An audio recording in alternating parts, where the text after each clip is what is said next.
So why is Six Sigma so important during an ERP implementation? Well, Six Sigma means that you are 99.99% efficient in your processes.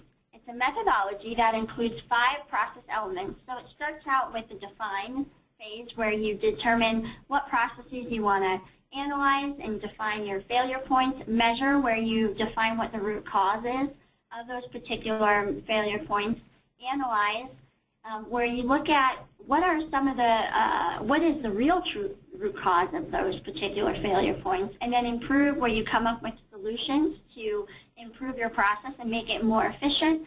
And then control, where once you've defined a solution and a new process, what are the parameters you're going to set to make sure that that process continues to work efficiently.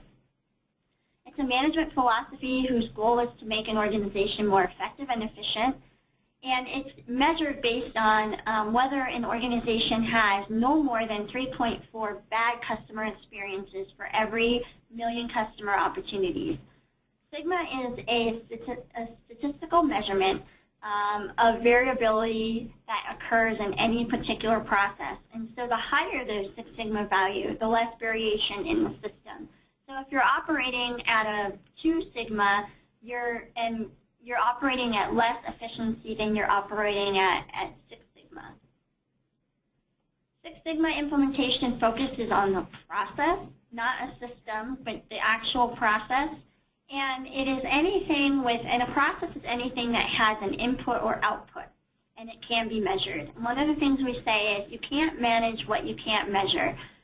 If you're not measuring something to understand how well it's operating, then you don't know whether it's operating within your parameters, within your set control parameters, and then you're not measuring it. So you want to make sure that you're measuring each of your processes to understand where they're operating so that you can better manage them and make them more efficient. So why is 99.99% not good enough? 99.99% means 20,000 wrong drug prescriptions per year. It means 1 hour of unsafe drinking water monthly, 22,000 bank checks deducted incorrectly on an hourly basis, no electricity, water, or heat for 8.6 hours per day.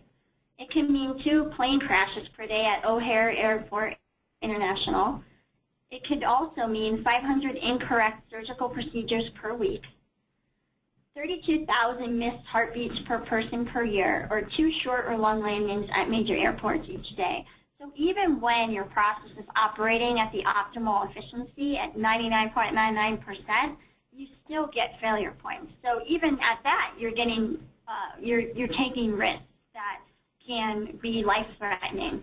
So that just puts it into more perspective as to why you want to get your processes more efficient. Because imagine if that number was lower and you're operating at 4 Sigma or 3 Sigma, what does that actually equate to in terms of life-threatening situations? When you look at it in terms of an ERP project lifecycle, Six Sigma happens before or during that selection process, and then it also happens throughout the implementation. So what we recommend to our clients is that before you start to, or before you go and put in an ERP system, you want to make sure that your processes are operating at the optimal efficiency. Otherwise, you're automating an inefficient process. So we recommend that you look at those processes across your company, measure how efficient they are today, look at what some of the failure points are, improve those processes so that they're efficient, and then use those efficient processes and the requirements required to make those processes efficient, and use that to then evaluate your new ERP system. So your requirements become based off of a new improved process, and then you're able to determine whether a system is going to be able to handle that process and how that system is going to be able to handle that process.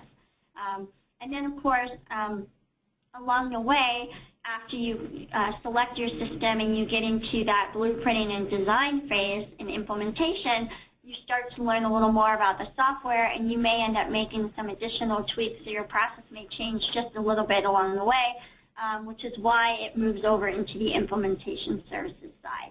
But It's very critical to do, and we recommend that you do it up front so that it becomes part of your selection process when you're looking at your new ERP system.